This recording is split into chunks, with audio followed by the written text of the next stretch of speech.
इंसान जो है गलतियों का पुतला है। जब देखो उससे कोई ना कोई गलती होती ही रहती है। तो क्या हम अपनी गलतियों को देखते हुए आगे ना बढ़ें? गलतियां तो इंसान करता ही रहता है, तो क्या वो अच्छे कर्म ना करे? कई बार क्या होता है कि हम कुछ अच्छा कर रहे होते हैं और हमारे आगे हमें अपनी कुछ कमियां दिखाई देने लग जाती हैं। कहते हैं कि देखो इतने साल ज्ञान में चलते होंगे, मेरी ये कमी दूर नहीं हो रही, अब मैं क्या करूँ? देखो कमियां तो होती हैं। जैसे आप कई बार देखते हैं कि पानी का मटका होता है, तो हम उसको रोज उसी में पानी डालते रहें तो क्या होएगा? साफ पानी रहेगा? नहीं रहेगा ना। हम क्या करेंगे? पानी को पूरा मैंने कई बार देखा है कि जैसे पानी का मटका भर के रख देती है और फिर उसी में दूसरे दिन पानी डाल दिया तो थोड़ी सी स्मेल आती है। अगर पूरा मटके को गिरा करके उसको हम फिर से पानी डालते हैं तो वो फिर से पीने लायक पानी हो जाता है, स्मेल भी नहीं आती है और कई बार तो उस पानी में कीड़े तक पड़ जाते हैं। आजकल देखो फ़िल्टर हम यूज़ करते हैं, तो फ़िल्टर में से जैसे पानी भरा आप उसको 2-3 दिन नहीं रख सकते हैं। आप देखेंगे 2 दिन बाद उस पानी में कीड़े पड़ जाएंगे। तो उसका वो क्या है, डबल फ़िल्टर पानी, इतना साफ पानी, फिर भी उसमें कीड़े क्यों पड़ गए? फिर मैं क्या करती हूँ, उस पानी को गिरा के फिर भरती हूँ। तो ठीक लाइफ भी ऐसे है, लाइफ में कमियाँ तो हैं, ऐसी बात नहीं है, क्योंकि हम कलयुग में रहते हैं। जब सतयुग में हम चले जाते हैं, वहाँ आत्मा सर्वगुण संपन्न होती है, तो वहाँ कोई कमियाँ नहीं रहेंगी। यहाँ तो इंसान के अंदर कमियाँ तो रहेंगी, लेकिन हाँ हमारे को पुरुषार्थ करते रहना है। जैसे पानी को गिरा के फिर दोबारा भरा, तो ऐसे परमात्मा के घर आप रोज़ जाएं, वहाँ रोज़ अच्छी बातें सुने। जब रोज़ रोज़ अच्छी बातें सुनेंगे तो आपके अंदर से जो है वो कमियाँ क्या होती जाएंगी? वो कमियाँ दूर होती जाएंगी और एक दिन बहुत साफ स्वच्छ पानी की तरह आप बन जाएंगे। दूसरों को भी आप सुख देने वाले बन जाएंगे।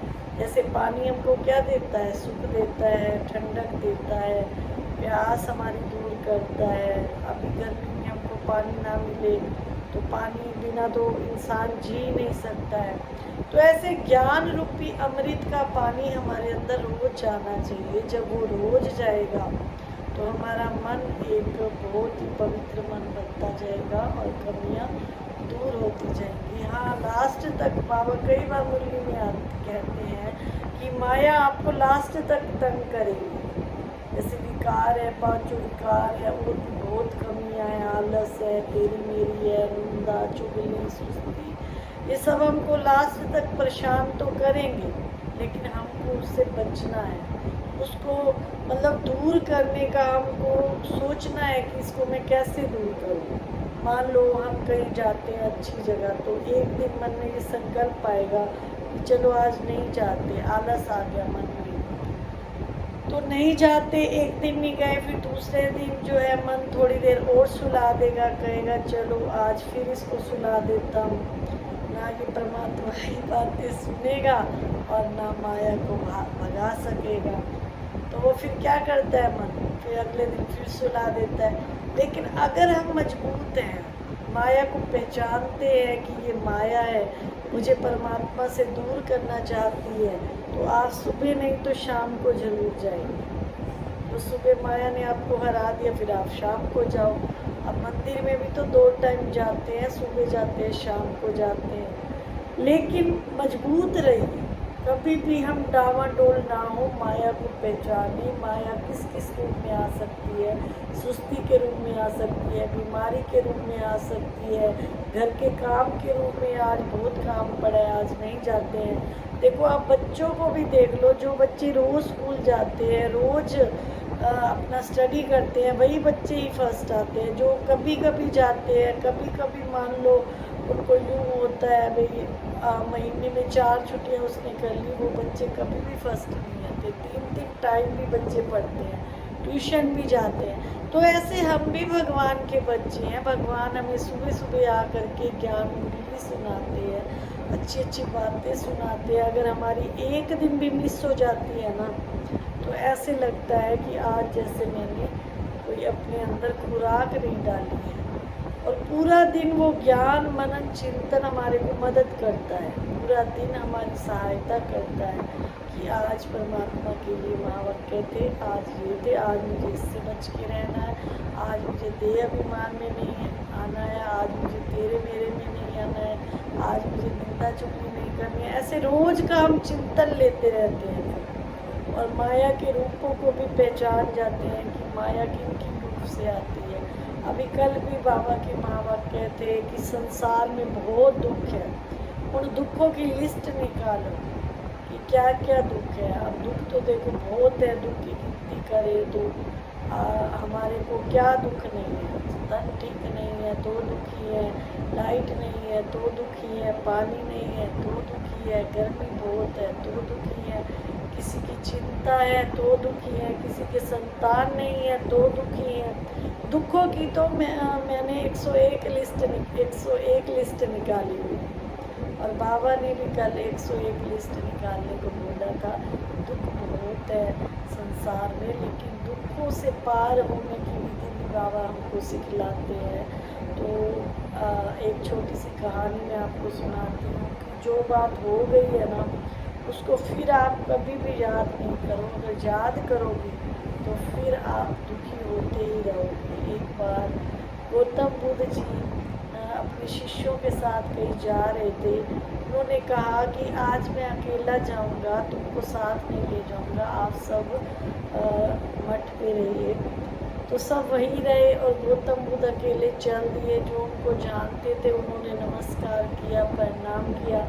एक शराबी था, उन्होंने जो है उनको कोई प्रणाम नहीं किया और तो और उनको भी थूक दिया, गलत भी बोल दिया। तो जब शराबी को सुबह एक व्यक्ति ने कहा कल ऐसे ऐसे हमारे गांव में महात्मा जी आए थे और तुमने ऐसे किया, उन्होंने कहा कि मैंने तो बहुत गलत किया, वो तो बहुत बड़े गुरु हैं। तो सुबह वो चल दिया गौतम बुद्ध जी के पास और जा कर के हाथ जोड़ के माफ़ी मांगने लग गया कि गुरु जी मेरे से गलती हो गई, मुझे माफ़ कर दीजिए, मैंने आपको उल्टा पुल्टा बोल दिया। गुरु जी ने कहा कब? मुझे तो कुछ याद नहीं है, मैं तो जो पीछे की बात होती है, जो पीछे कल क्या हुआ उसको मैं तो उसी टाइम भुला देता हूँ। तो आप मन पे न रखिए, मैं जो है आपकी बात को मन पे नहीं रख रहा हूँ, मैंने उसी टाइम ही भुला दिया था। तो उन्होंने देखा कि इतनी ऊंची स्टेज महात्मा बुद्ध की जो है इतनी ऊंची स्टेज है, तो वो हाथ जोड़ के उनके चरणों में गिर गए और माफ़ी मांगी। और गुरु जी ने कहा कि जो हो गया है उसको कभी भी याद नहीं करो। हम संसारी जीव हैं, हम क्या करते रहते हैं, उसने ऐसे कहा, उसने ऐसे बोला और मन को लगा लेते हैं। मन को लगाने के कारण हम दुखी परेशान होते रहते हैं। जो हो गया सो हो गया। अभी ऐसी अवस्था बनानी है अपने आप की, किसी ने अगर आपको गाली दी है तो उसको भूलने की कोशिश करें। कई बदले की भावना रख लेते हैं कि उसने मुझे गाली दी तो मैं उसको दूँ जवाब दूँ या ऐसा कुछ बोलूँ। नहीं, हमको कुछ नहीं बोलना है। हम जो है मन में उस बाबा का ध्यान करते हुए, उस परमात्मा का ध्यान करते हुए, मैं अपनी वीडियो में बताती हूँ कि हम भगवान को प्यार से बाबा पिता कहते हैं। वो हमारा पिता है तो प्यार से बाबा कहते हैं बाबा को। तो परमात्मा ने जो हमें अच्छी अच्छी शिक्षाएं दी हैं उसको आचरण में जितना लाएंगे तो उतनी हमारी लाइफ जो है सरल और सहज होती जाएगी। तो इसलिए कभी भी पास्ट को याद ना करिए, पास्ट को भूलने की कोशिश कीजिए। रोज़ ज्ञान अमृत जब पिएंगे, ज्ञान का मनन चिंतन करेंगे तो पास्ट अपने आप ही मिलता जाएगा।